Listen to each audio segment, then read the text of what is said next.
ninywa konkati impress abo ko bahano bakora tests shaga mayo bamanya buri kimwe kirumwe kemiko yo nerimo so no kuba honest ukagamba amazima ukaba open bakamenya kuba kuyamba then ikindi no kugira what we call willingness kushanga iwe kintu kikunze okire attention abo kuba hatu waza kubuza ha ARC anka bintu igane bitwegire wano ndero mpass mark nyono no nkoma 80 plus so ibyo bintu bibiri mbiyegire kugira ngo ugire honesty ninga sho gamba amazima kandi ugire kukunda willingness abo kuba nyondebera abantu ninja bakurita umwanya gwa batirambira abazira babo konka niyo washanga ngo nkiza ntari yampingo kimaza ngo I had the willingness aza umuntu n'ikirungi munonga kuba wamanyire ikiri mu kintu ikikuyamba kukirwanisa and Mr. Opio na mtahiwe Kuruga aitore ya African Media Center kandi inshonge nkure ya turete izoba ne ya ukusibura Captain Emma abatwire n'abakoratara storage inga batwire n'abakoratara ehururege Captain akateganisibwa mukace ibitokoza bongo nangwa tikace kahango kandi yiza yashaba kwabasa kuba nahwerwa yampicerra ameza ashataga wire nyuma so bamumbo naronzoro kutwakubasa kureba nanye nukutere ndura social media bo kumanya emyanya naci twahendera tweshangira kandi ubwire kubuhwireyo nuko kutweta kutubasa kubandu musibura akagenda konkanaza kumanaija akuruga heru muwika kwija emirundi nkebiri ebikukiraho ngira ngo hati ebyebyo gogo nwabine ninga captain we otherwise nichecho ntusima mukama tumutera n'ungarabo kugira ngo abase kwana akora Captain Emma kuchira kurugero kumurebana no kuyabira. Thank you. My name is Webare. I'm a counselor, a mental health professional working with Africa Retreat Center here in Barara. Captain Emma has been here with us for the last 3 months since when he came in. And just like MC Kachaina has said, he came here when he was struggling with issues of alcohol and other psychosocial issues. And so we took him in, and as Africa Retreat Center, we provided the most treatment for him. Our treatment is usually in the stages. That's why it takes 3 months. So we have different activities that take place in different. The first phase, we call it detoxification, where it involves clearing off any chemical substances in the system. Then we do a lot of assessments, medical assessments, laboratory assessments, psychosocial assessments. And these all assessments are aimed at looking at the root cause of the problem and how best we can deal with it. Been through a continuous process of intense therapy, counseling and treatment, being reviewed by specialists,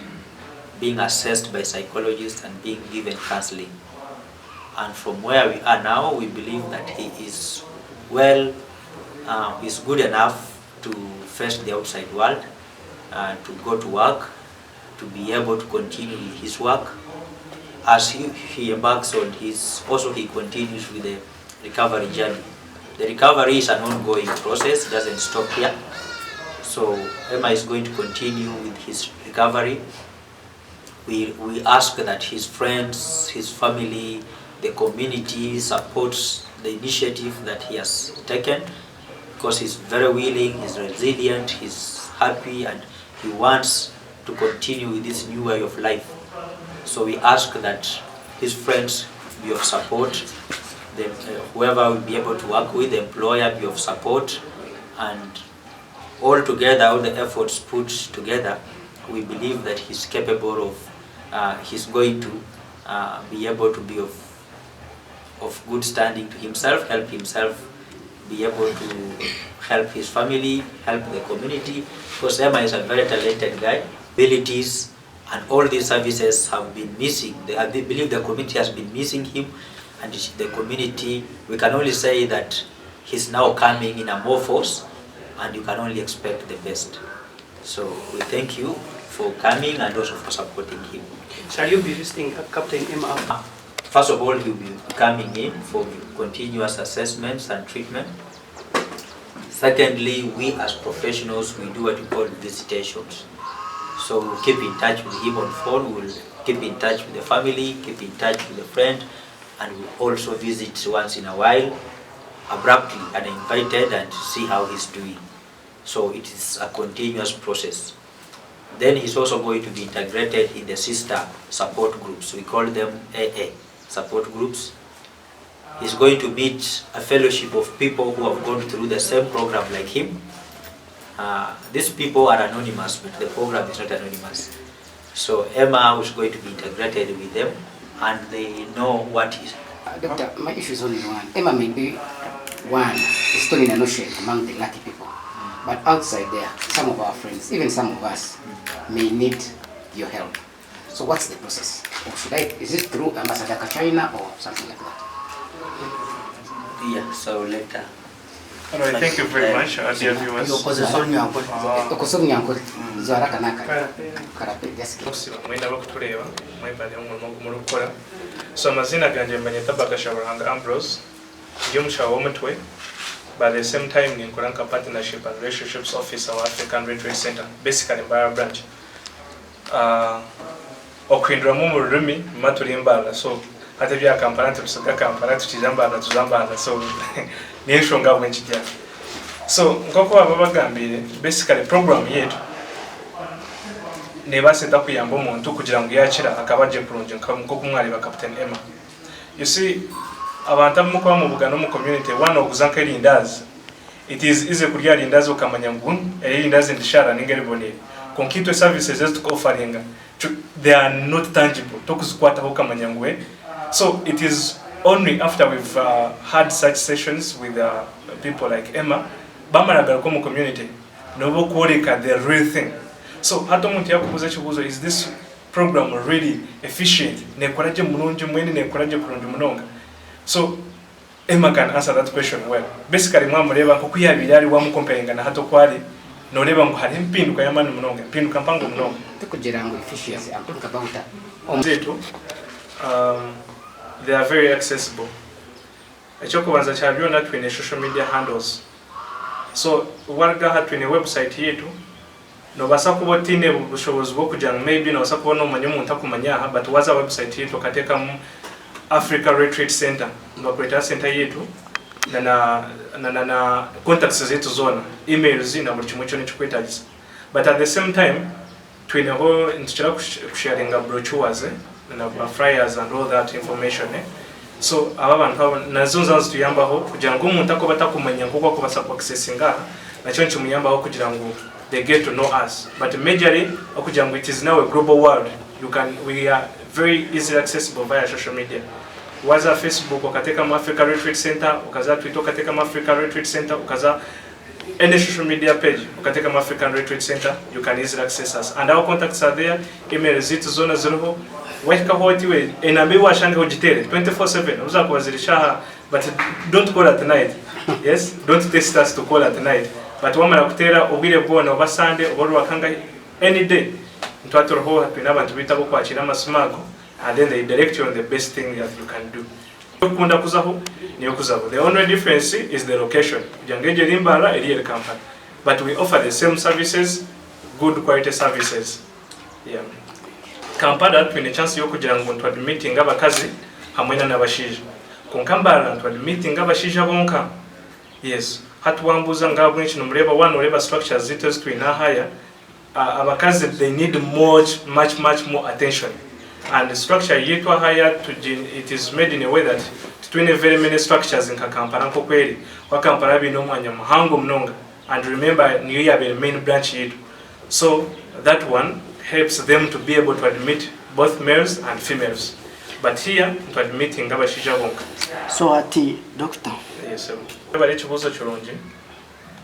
So Africa Retreat Center, it is a specialized treatment facility. When a nobukugu omukintu ombintu chumwe basically ebintu bikwatire no byomutu.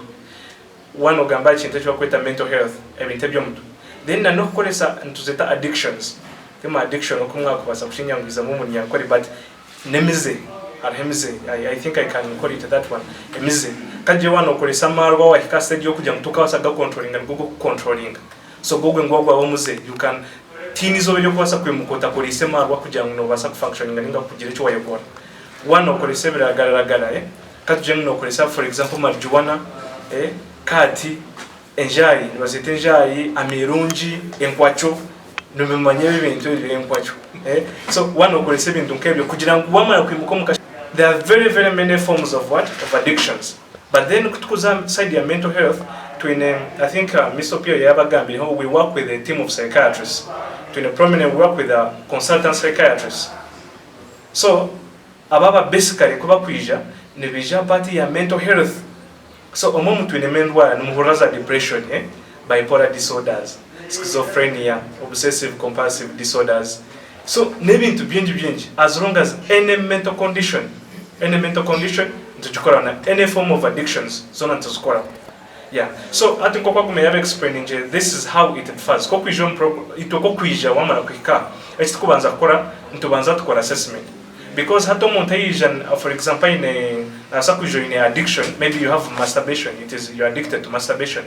wamara kwija na nekizubu nkecho so esti kubanza kora ntubanza tukora assessment tumanya we tukora needs assessment what do you need to view a psychiatrist no ndakorebwa psychiatrist somsha wemetwe ninga ndakorebwa psychologist so at that stage tumanya one on the psychiatrist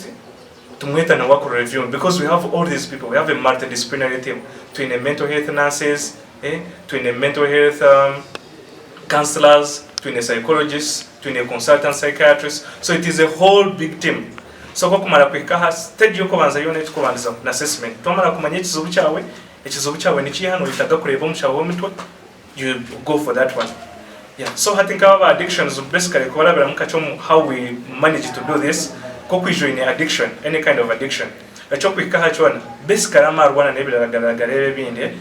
enjayi za kate zinkwacho eshikubanza akora tukora detox yagiye explain njya kugira ngo no kubanza kwiha mu buryo substance obwo buryo mu mubiri hazice kintu wachikoro ryo muka most of the times ababe bakigerezeho tinkumanya wabo aburanywe hamarwa kagizaho kugira ngo ugehe buryo muko wabo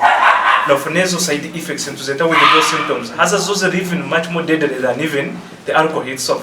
so muri byo harimo kushanga umuntu in profuse sweating no tutuka munungu mukasheshe no shanga umuntu na shaking yako atatechikopore bananda kuguhanse nacho so those are among the symptoms harabo kufuna sometimes it is worse wafuna seizures arainga no conscious agwahanse mwenu bagira ngo yakoraje mwenu ashaka yakaba so izo zona na side effects so hata chitukora detox process yito ntujukora kuja it is medically supervised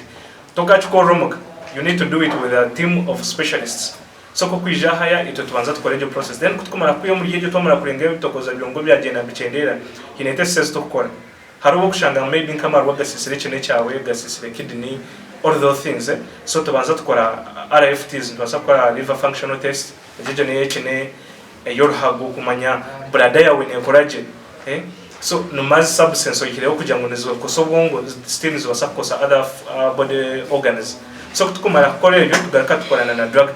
drug tests tureba drugs obeno kwesa drugs because abantu abinje tukizobe kitwini nubache abo kwiza becheries abinje no baleta by force tinkumanya community zaimo kubera inje no bagira ngo mbambe hera so nje tukwija hejo process yo kubanza weeks 2 in fact tugamba ngo weeks 2 utabanza kutayira no gomuntu kuja tubanze tumurabyo process ezo weeks 2 zaza ko naba ya developing cyo bakweta insight ninga nayo atanche kumanya mechizo bucye so after that time no wasa kumtayira okareba and I'm sure for people who have brought their people here omudhiyezo 2 weeks wagara ko gomuntu nabari very well off nabaya improving the channel in fact nabazira omeka kumure bajat oguno muntu unare silata kwenda kwija omuntu yabarukubi you know so after that na hate ku genome program hate extensive because hate to gender no itaga individual therapy because if you sometimes to question our service here is client centered kind of we treat an individual as a single person to generalizing kuja mwena mnyoba twena tunyomarwa to generalizing no ntubanza finding out omuntu as an individual tumanya assessing ekizo cyawe because toka hinda bizo bamuka nyoma na hari ekizo kwa cyakuretire korachi kunyomarwa kuruga from the word go so ntwantu twenda to digging out tufone iki kizubu cyenyine cyabo kikuretera iki kizubu kutanduka kunyomara ninga kukora septokoza bwongo tuchumara kufinding out iki kizubu how to deal with the other individual abantu betu kuba kwika habo yumwe bo mwasayiningire special counselor na ine counselor way akumanye bizubu bye yakubidiringa ngwakuba na communicating na nabazibe. So after that stage kutukumara kuruga yeje stage had to introducing programs as in twinning a 12-step program in their recovery. So there are very many programs. Haro individual therapy, yonkomuntu tubanza twebye yonkomuntu twine group therapy yabona. Ko kwijana ni discussing nkajaha manyo wenywere million 20. Okarengo kozere rosi ya mani you're getting into depression because orebero nywere million 20. Okakora chireti nja wale banywere million rukagojo tukonka hachere nyoba mbe hachere. You know? So hatoreba echo kumanza yona bokunywa million 8. You know? So nacho tukwireza some bit of relief. So kutukurugaho wamara stage hata wobwire bwambu gendo gena no manya insight yawe hata wa to introducing amecho kweta family support program mara garaka tumuhereza obwire garako jorebe doctor tukora drug tests tureba hakirimu watanje kure sabe yagaragarebyo tugumiza muno kuhereza jo support baba bagambira AA group. So AA it is like ngoko mukureba Rotary mundu bakora fellowship so na Alcohol Anonymous no group y'abantu binji munonga abarara birombe ndokebe haza mbamba sharing ngachi experiences. So omuriyeje nibagumamba experiencing nyonka wani nkoreseje hata ndigire and I'm sober for 10 years I'm sober for 20 years cho nawe cyancho muhereza motivation yo kugira ngo ubwire aburabe mwarije mbwene atafuna bizobyona kuba wagaruka kazo mu community utagarikiye kwemanyiza kumanya ikintu cyo wabo urabemo. There are very many chances mnoga kofune banywana bawe mugaruko mukunywa so nugwe nico kirungi cye fellowship kugira ngo neba yamba ba sharing experiences ba sharing bakraba. So in case in point, so emo buzubo byabira yine akana nywa mununga maro akana ari sana no kubesa so okunywa maro no kunjira hariho in fact ni cyakufune cyo buzo mu community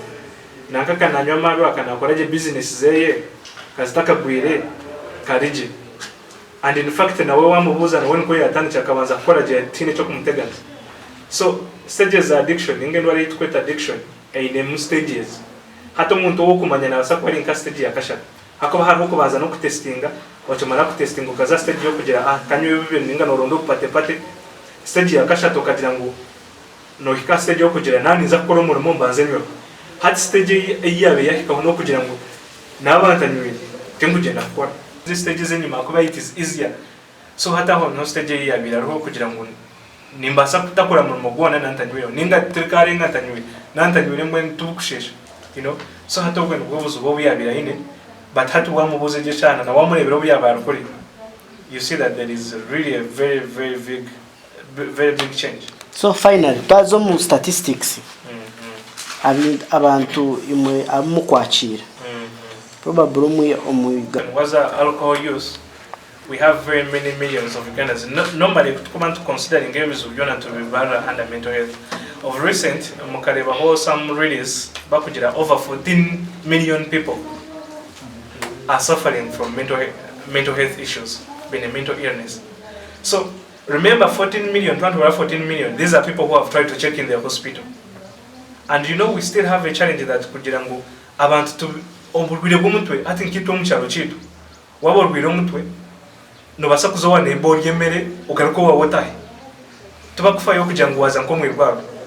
It has just developed of recent kujangu abantu nubwe batangiye kumanya nandi umuntu basa kuzo mwirwaro nani nkolesa marwanyi basa kuzo mwirwaro but warga ukaza trading center yo wanyu noza kushanga abantu bakunywa and for them it is okay nanywa guze kibanza kiko ho it is okay you know. So as of 14 million ezina bagambira heza abantu abo nabantu bacha bigize ho mwirwaro abitukandiko mbeta babitwarebe. But there are very many people who have very many millions of people who are not captured in their hospital records about you suffering from such instances. Even you want to testing gauge gender community ho kuruga omwanya gwarugam ejesha nabantu banga habari yabasinze right now go and move around Mbarara town nabantu banga habari yabasinze. So that is how big and that's how big the magnitude of the problem is. So we cannot just take it for granted. And it is the reason as why we normally come in to do sensitization. And indeed the problem is coming up. We've had some incidents of some village whereby people have reached an extent of committing suicide. arofu bagaruka baba announce nje bakujya munanga na watu gambia munakwita so tentu mtazitwara. Think my media people you could have heard about that saga, you know. Mtazitwara na nogu na wena anda kukureta. So it is a very big problem, very big challenge. Yeah. Webare. I think that's ya korra humbara so no uyaba ataka teganisiwe munonga nabwenkanyi mbugana ubundi mushango muza live band za kizindoka konka aro mbugana nkasenara wagati y'urubuto arika akarinka almost wabarinka kugira wa mbugana mutomere of course kwa mbugana nko muntu akugira ati mpa yecho kuri kwata we mtwarebero akonka time kahika pako ndabendi yaho na Kuruga omu mbakoza butwaye ntwara butwaye tucura ubushenyi abantu abari yo mulaiti to manya ba radio presenter TV manya ba cerebu bi ntutunga marwa mingi gabusha uburiye no kora n'umuntu akujya tuine nani stop ukagitekamo ukiza atera nka fridge yona garukufuka no maga kufukagaza onko tutono tuti zo twino kutureta appetite so amarwa nyo because nkakora nawe gakaba mingi echo nensonga yokubanza ensonga ndizo akazame bintu byo kuteganisa bwa family mwe ningira kugatanike kukanya na nebinde binta kumanya nk'abantu bono kuba kugira obuzubu ya ningira umukazi tubaguma hamwe hata umukazi kuyamurigireho umukazi akaza kamparo bankayikonka yagire hona cyaretero guyagaraka yabwe na depression ndizo ya man so nintekateka ngwecho nacho contributing a much aha kuyongera kwewanka masuka kongera kanyo then of course na peer groups ezinde zo kujangu nkomwesongozo ko kuberya live band marwa ngagari waza stage ngari waza radio usanga nka radio zimwe zino uno tubara nka warbazo mwene usanga ruyari radio neriyo mu community netar mu cyaro munongo so hatiga giza ga musyare veje kugira ngo hati kibambaga mangu wotine yatanyira mu atine cyakubasa gukora so ebyebyo nibyo bimfutekateka nko muntu konka hinena nabana ba kushanga umuntu yagira ubutikizana no muntu uri akaguma na mujyati ninza gukora ikintu hati no maworo nkaho kagira utana na tirinsu just wateresu boko nkaho ujya ngina kuzati ninza gukora nkakandi hatuzana utininja hine cyabankozere so icyo cyonka ncukumara mama siko gumana ogira uti kinko kuwa kuburya utachebizo kutekateka utinkarwara kare hati no utandika kubyamana abantu live ohendera ukozere ki urwire kumbe wabirota rwe So yes obwire bakabampira meza ashatu nimbasima aba ARC Ningash African Retreat Center bakampa meza ashatu kubana bampweraho niyo kimbe ninkora tinkaba bihangumbe ninsasura wa service kabiri yo kushashura kunka wogu baka ningira nko mbya masomero niyo bakweta kabasari ningira nkahirwa mugisha bamuha basari kunkanye kimbe ninkora of course mbabarisa mbabanyusa kunkananye nko muntu mbe ninyongera gure bintu ebinde bampa bwira abantu byo kuteko byo kurya ibyo kunywa esano manyabiha kureba ngo because wari umeza ashatu ukareba ishano byo kuyabira riyarara kukire na nukugaraka kutunga umubiri sejo ni expenditure eyimbe ninteka munonga umwat time zobwe nako muntu a social media kwanke mutware ebiri ningeshatu ojumuhereza I mean ugura mebintu mbenta kumuhereza sente so finally ubwire kubushikire bangambira ngo nyetebekanise kwiza gukora ki kumwakira kandi irizoba nico cyatureta so Webare hine program zageze nabenye n'umuntu ndakurigera kurizira umuntu gwo kubanza bakajya ngo hati no bunabe namureta bubaza kuragura konka sheme kutandika kwetebekanisa kumanya kubara umurekura arakora ki uyatacu hine automatically nazagarka nabigarka so nyo program y'imbenyi abukuba nanye ko muntu ibintu mu hatware turu no mukumuritsa abana ni challenge mpango konka nyonka anje ntamasega kuzahanda no gemera menye hire kujya ngo yarga mutwaro wanje mbena nikirizine na family yanje n'umucyara wanje kumurisa tukamunywisa tukamubyamisa turukuronde kinde cyukurata woninga turukureta abantu bwena ko munyamba bazo tukareba okutwamutandikira at least nkaka business because hati at the end of it all umuntu yasiba kwa katoro kwa kasanga ariko asa kumenko mitana yumbara takabura kora takabura kunyota kujya ngo ubundi baza kwika ku muhumuru mwa ready yabo kuba yasetoyinga captain ine talent konka yes captain ine talent konka tugira ngo yaza kwika kutunga umuru umuntu ayete ko kuba banza kasitori tujya ngo yayine nkakaduka no kuba kaduka kacakara arukuberaho dina yagumza amakabwe no murumu akamanya ngo yanakera mu radio yakirga yakagaruka nkakaduka ibyo niyo program yimbe nyine ntakumanya uko ndagikore ku NKORE do mukambe na atebekanise kugira ngo nimbasa kutura nawe konkani fortunately kunyizire kunagamba nawe yagira ati ni nyendo kuzumuka wa mama wa nyina natura kako ikintu ekindebere ngo nikicendeza stress yanje konka at the same time kirukunsuga umwanya abukuba nyina atakubasa kumukontrolling abukuba byona bigiye kubaho wanyina benazayo no kumusigaho namusigaho kandi takamucomera no kumucomera konkanyo we cyo kubanza ntire mu sente zanje munonga natamubwire natamu abantu aba bamperiro nataho audience social media abo be noreba ngo real na yatakwire sente konkana nore nagarra mama nore yango kweraho ikintu kibi nkibasa kugira so hati ware yanje eri yacho kugira ngo tinkumanya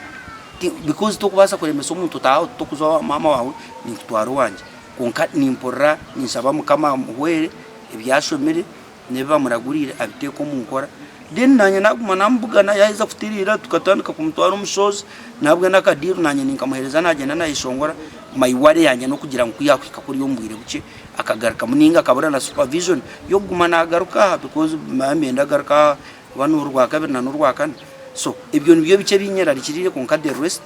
ngabenye no kwikiriza ngo yaba ine supervision na wenyine akamanya ngo nuwe because umuntu ayine myaka more than 40 tukugira ngo nanye ninjya mu raguma nawe mpaka imyaka igana konka at least tujya for the start turebe uko yabasha kugira uko yatandaka konka that is the state kandi kungambire na nyina yagira ati one ni umwana ninza kumwakira umwana wanje ninkiriza watkunka haba hariho better way yo kugira ngo agira hiyabanza ubu bumwine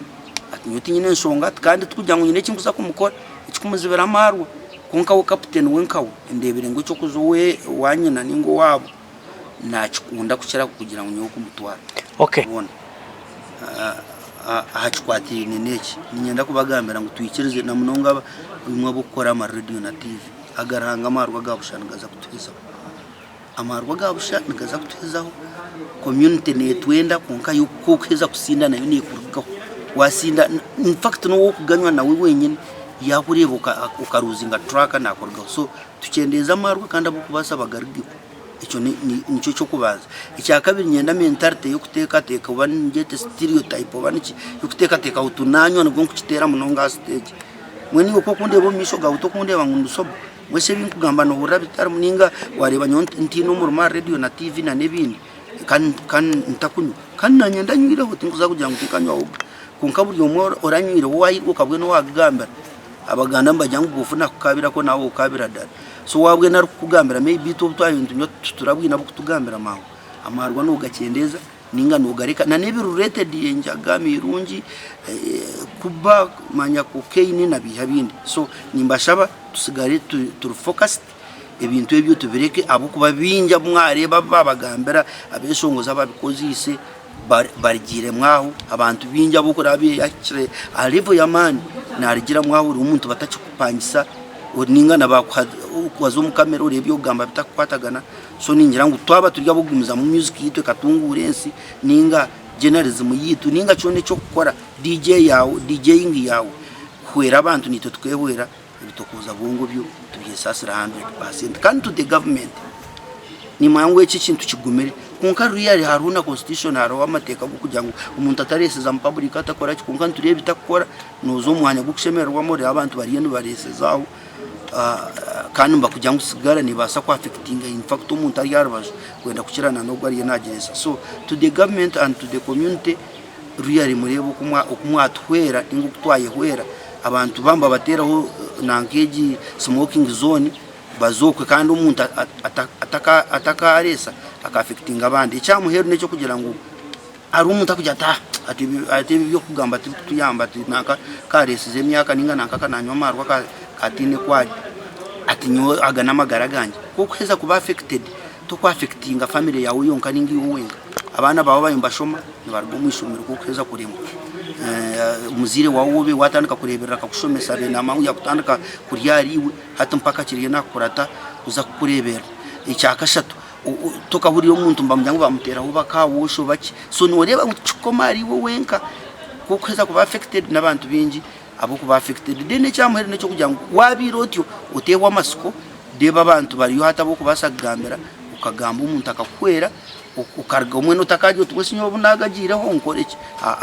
no basa kuyija uronde kansara ningo yije ninga nanye no mpikirira nimanya abantu bingi no bako abatari aba abumanye rumbwire bwa ema no mbindi nubwe n'umuntu nakwera no rgakize bicho Webare kama bakamba kosane bitokoza bunge binkonka meskarama hata nayishanga imyanya nabenzamu nyoka ndakira Kampala ayo umwanya nabakwita divinity club gikeri kama gita divinity then arogundo kwa biguri bwayisemba kwita Eden Park then Lions Club na gugu rwayise aro club bakamba gita Missouri iri Kawempe bagajo za Karenda Makinde je myanya kanjira kuzaho Sax Pub na Janankumbi then ya mingi pesa je myanya kanza mu kweshombo karaoke so ukisanga group ina benyira bingi bakamba no so banyi introduce to alcohol so kuna jero ngamarwa pora step by step amarwa gizaga batinji natanka kunywa extreme so nikachirika nabo kuba that was my problem so kumugambe bitokoza bungu ubundi mutatika injaga tika no my problem was drinking excessive drinking so kuna arebere okunywa kwatanka kunsisire mirongo abukanywa n'inyegesa instruments ufitera keyboard guitar ingoma saxophone trumpet nareba touch concentrating mirongo yanje ushanganye n'abana bo kwegesa bashashwire bati ndakuteka humwe shanga ngo ukunywa ata intebo yanje kutwara ubwire bwinji kukira nishe mutwanye nareba gatanka kunyiha arabanywana banje something must be done so no hona arjiriyo kashirira mwana wanje Kachaina arona mwana wanje nje mutahani so hadi no yanyambira katera Kachaina because I never had Kachaina's contact kana naje kantine nambaye kan kama ziri myaka minista kumuri nduko muhuriza pati sitakumiti baba kwankanda hari na wari kumuyambara so kuna mgambira problem yanje namuje ati I feel like being rehabilitated at time of yashira kiratwire bwire buringo yija ati tujya twazi bagera twafuna mu cyabishana gata kumanya ngo naija kundeta mwanyo konka kishanga deep inside nkashembero kan police mu show ni kufunwa bache binji bari yoko they are suffering so opportunities in case nizitungwa abantu bache so kuna funde that opportunity ngaja kanju possess take home tuma show me this program eji ni maribiro che tine mechitabo for example kakatabaka ndogari bakita Alcoholics Anonymous as a kinem steps there are 12 steps step yoko banza negira ngo we admitted that we were powerless and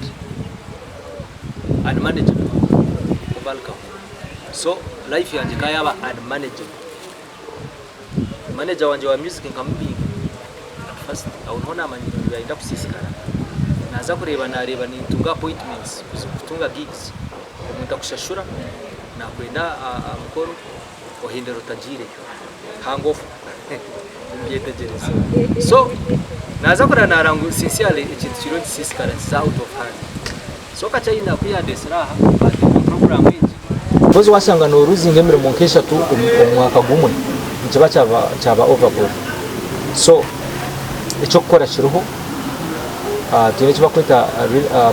relapse prevention plan kugira ngo tuwagarika yinyuma so ibi byona mbine mshomesiwe biteko mu nkora kandi kindi nyonka sanga ngo ubwira bw'inyikanye time ninja ina binta kusi kandi bajango anai domain is a devil's workshop so ko sanga ngo ubwira bw'inyine bwingi bitine cyo gukora hati nkamute ko muri mwe onka hati already nyine studio inkuza kuba ngora nayo kandi nyine bintu binje byo gukora kwegesa instruments kind of course na nogarka murimo gwanje gwa redi ngaza gukora konka nkangutira poza abo kugira ngo nkaba ninyehurira ngo imbere ati timunzi njya kambaza natunga support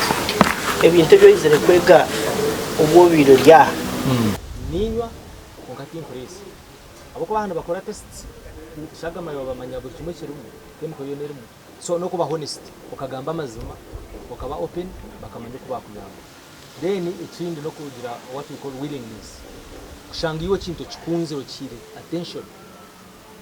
abo kuba hati waza kubuza ha ARC anka bintu igane bitwegire wano ndero mpasi maka niyo no ntukoma 8 plus so ibyo bintu bibiri mbiyegire kugira ngo ugire honesty ninga sho kugamba amazima kandi ugire kukunda willingness abo kuba nyondebera abantu ninja bakorita umwanya gwa batirambira abazira babo konka niyo washanga ngo nkiza ntari yampingo tumaza ngo I had the willingness aza umuntu n'icurunje munonga kuba wamanyire ikiri mu kintu ikikuyamba kucirwanisa ko kuba kugira ngo injoka yakuruma noti no mwina so niwe njoke kando abachita futilo mu so nani ngamba amarwa ningamba ngarabiremo nganywire nimanje birunji byago nimanje bibya so umurango mfite no kugira ngo abako bariyo ko abakinira same problem mu kayinde nyine muyize tuganire all things are possible mutakazo ko mukabona mu kafero ko Mustera habeshongozi tereze jo maranga murungi abeshongozo habuzo bwo abeshongozi batayibanje field yitu so challenging and tempting so nimbaherezo umuranga wo kugira ngo mu valuing ikimuyime people value us kushanga ngo nimbasa kuyamba produce a song konkete shongoro cyo yuno za kupromoting ninga kuperforminga usinze niyo narebera beshongozi binza kuza stage basinze bari mwana kweshongora so reka tu valuing ikituri let's value the talents we have reka tu valuing abantu abakutwikerezamo omuntu akwasa kushashore sente akija kumweshongoro sinze ndetse tukushwazana munonga omuntu takwasa kwereza sente zi ngechabe cyambiro omuntu kwereza sente akakudeposit ngo yino kweshongora mukoro kabura that is very bad kandi bwira ho munonga so umuranga gwanye no kugira ngo let us evaluate ourselves to eshujume tubase kore ibintu bibiri kuba supporting abo kwa twargo families and have to go back to families we cannot be detached from our families so ninja kubashikaho nganire munabo then mbonega ka umungurko nzete ngurko batugambira gwishongoro ngo buryo ubi wahandikiye bishongoro yes ibyo kwenda buza kushoboza no kutama kapera nk'abantu abemba maka peni yaweza kumuna kapera ka East African anse mu yakatira muri Ankole mu so rake shongoro makita nkandikire ndya mbalabura kagira mbalabura muve kundigi omwenge mubi muve kundigi doli balumugu kusule bali get ready award and keep it steady mbalabura muve kundigi taribesiga arake shongora ko taribesiga nakigambye kugira ngo ekeshongore cyo taribesiga kirema makuru mingi abantu abembagura marwa abamwe babembagagura batari kugira ngo bakunda umuntu nakunda kapitene naenda kwihamura ubonera indomero mogwa naenda kutishura muswadi ekeshongore cyo kigira ngo otaribesiga abantu bona ati banywani bawe okunde bingi konka kandi oyesige bace abamwe nibebwa ngoriya hambwa nirwo rumuhiji hati no wanje niwe nyecyakare no rwawe abantu nibinja batari kwendeza okimanye hati konka nibebwa wenseji ereme bibungo hamwe nepanga kandi enseji nikabengo katasero mwe iwe ndebo shake hati no rwanje nyecyakare no rwawe Yesu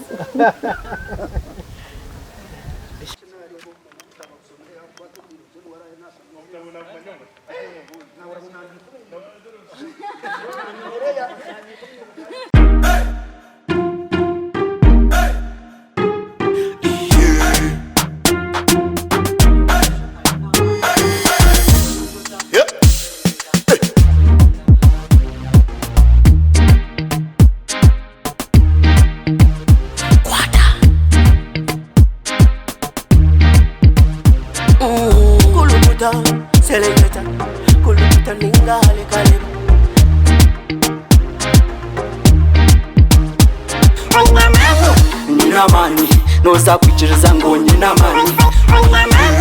nyina mani noza kukakasa ngo nyina mani